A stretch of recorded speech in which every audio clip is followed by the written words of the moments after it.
दिया गया है कि ए बी और सी के मासिक वेतन का अनुपात। मासिक वेतन का मतलब समझ रहे हैं, मंथली उनका कमाने का जो पैसा है ना, जो भी वेतन पा रहे होंगे उनका अनुपातिक वैल्यू दे रहा है कि ए 2 रेशियो में पैसा कमा रहे हैं महीने का, बी 3 रेशियो पे महीने का अपना कमा रहे हैं, सी 5 के रेशियो में अपना महीने कमा रहे हैं, है ना।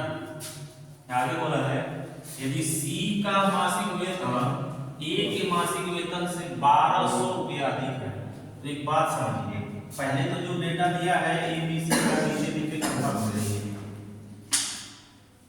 ए बी सी, इनका वेतन दे रहा है, लिख लीजिए आप वेतन।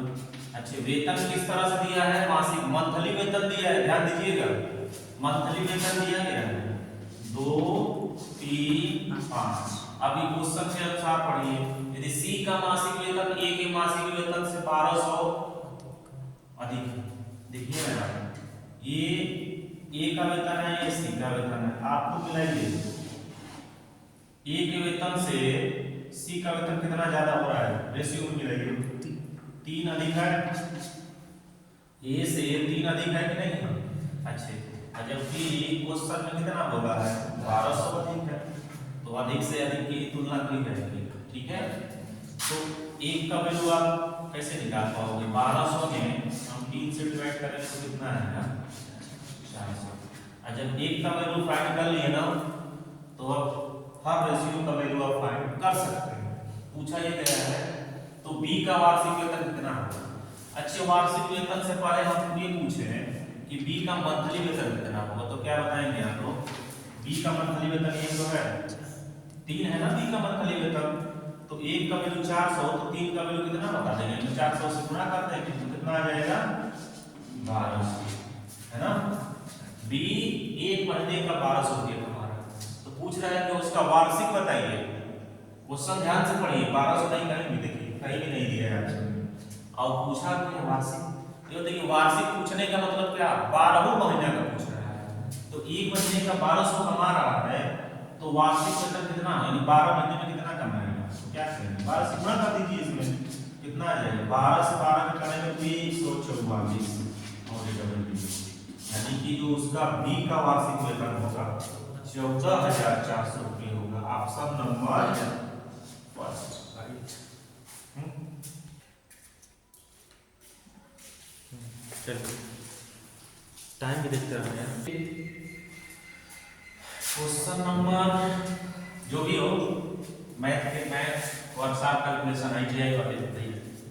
इसमें ये क्वेश्चन पूछा गया है कि एक स्कूल में लड़के और लड़कियों का अनुपात 7:3 है ना, लड़के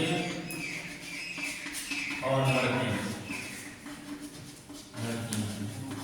इनका जो भी अनुपात दिया गया है किस तरह से दिया गया है? 7 और 3, बोलिए। अच्छे, तो ये पूछा जाए कुल विद्यार्थियों की संख्या। अच्छे, इससे पहले कुछ और दिया होगा, स्कूल में 195 लड़कियां हैं, तो थोड़ा सा देखिए रेशियो में कितनी लड़कियां हैं? 3। जबकि क्वेश्चन में ये दिया गया है कि 195 लड़कियां हैं, तो क्यों ना हम यहाँ से काम बनाए, एक का वैल्यू निकाल लें। तो एक का वैल्यू निकालेंगे तो 1 9 5 बटा 3, काटिए इसको, 3 6 18, कुछ कम नहीं, 1 का वैल्यू इज 65, ओके, एक का वैल्यू 65। तो पूछा कुल विद्यार्थी, क्यों नहीं? अगर हम रेशियो में देखें, लड़के और लड़कियां दोनों को मिला के कितना नंबर आएगा? 10 आएगा। इसी 10 का वैल्यू यदि हम निकाल देंगे तो हमारे आंसर आ जाएगा। तो देखिए, एक का वैल्यू 65 निकाल चुके हैं, तो क्या हम 10 का वैल्यू नहीं निकाल लेंगे? बिल्कुल निकाल लेंगे, इसका गुणा कर दीजिए, तो 10 का वैल्यू कितना आ जाएगा? 650। इस क्वेश्चन का आंसर ये हो जाएगा कितना? 650, यानी बी और सी होगा। बोलिए, यही तो पूछा गया है। कुल विद्यार्थी, कुल विद्यार्थी का मतलब 7 और 3 10, इसी का वैल्यू हमको निकालना पड़ेगा।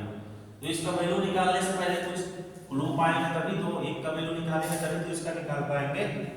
तो क्या है, देखिए दिया है लड़कियों की संख्या 195 दिया है, तो तुलना कर लीजिए ना इससे, आखिर एक का वैल्यू निकालेंगे तो 65, तो कुल विद्यार्थी 10 रेशियो में आया हुआ है, तो 1 का वैल्यू 65 तो 10 का वैल्यू 650, एक कुल विद्यार्थियों की संख्या हो जाएगी, है ना।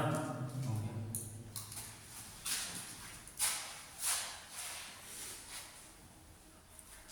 बंद कर।